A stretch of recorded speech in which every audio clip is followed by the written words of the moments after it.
సామెతలు 2వ అధ్యాయము. నా కుమారుడా, నీవు నా మాటలను అంగీకరించి నా ఆజ్ఞలను నీ యొద్ద దాచుకొనిన ఎడల, జ్ఞానమునకు నీ చెవియొగ్గి హృదయపూర్వకముగా వివేచనను అభ్యసించిన ఎడల, తెలివికై మొరపెట్టిన ఎడల, వివేచనకై మనవి చేసిన ఎడల, వెండిని వెదకినట్లు దాన్ని వెదకిన ఎడల, దాచబడిన ధనమును వెదకినట్లు దాన్ని వెదకిన ఎడల, యెహోవా యందు భయభక్తులు కలిగియుండుట ఎట్టిదో నీవు గ్రహించదవు. దేవుని గూర్చిన విజ్ఞానము నీకు లభించును. యెహోవాయే జ్ఞానమిచ్చువాడు. తెలివియు వివేచనయు ఆయన నోట నుండి వచ్చును. ఆయన యథార్థవంతులను వర్ధిల్లజేయును. యుక్త మార్గము తప్పక నడుచుకుని వారికి ఆయన కేడెముగా నున్నాడు. న్యాయము తప్పిపోకుండా ఆయన కనిపెట్టును. తన భక్తుల ప్రవర్తనను ఆయన కాచును. అప్పుడు నీతి న్యాయములను, యథార్థతను, ప్రతి సన్మార్గమును నీవు తెలుసుకొందువు. జ్ఞానము నీ హృదయమున జొచ్చును. తెలివి నీకు మనోహరముగా నుండును.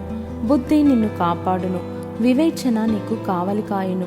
అది దుష్టుల మార్గము నుండి, మూర్ఖముగా మాటలాడు వారి చేతిలో నుండి నిన్ను రక్షించును. అట్టివారు చీకటి త్రోవలలో నడవవలెనని యథార్థ మార్గములను విడిచిపెట్టెదరు. కీడు చేయ సంతోషించుదురు. అతి మూర్ఖుల ప్రవర్తనయందు ఉల్లసించుదురు. వారు నడుచుకున్న త్రోవలు వంకరవి. వారు కుటిలవర్తనులు. మరియు అది జారస్త్రీ నుండి, మృదువుగా మాటలాడు పరస్త్రీ నుండి నిన్ను రక్షించును. అటు స్త్రీ తన యవనపు కాలపు ప్రియుని విరుచున్నది. తన దేవుని నిబంధనను మరచున్నది.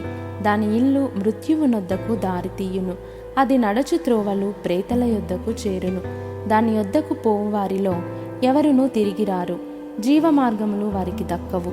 నా మాటలు వినిన ఎడల నీవు సజ్జనుల మార్గమందు నడుచుకొందువు. నీతిమంతుల ప్రవర్తనలను అనుసరించుదువు. యథార్థవంతులు దేశమందు నివసించుదురు. లోపము లేనివారు దానిలో నిలిచియుందురు. భక్తిహీనులు దేశంలో నుండకుండా నిర్మూలమగుదురు. విశ్వాసఘాతకులు దానిలో నుండి పెరికివేయబడుదురు.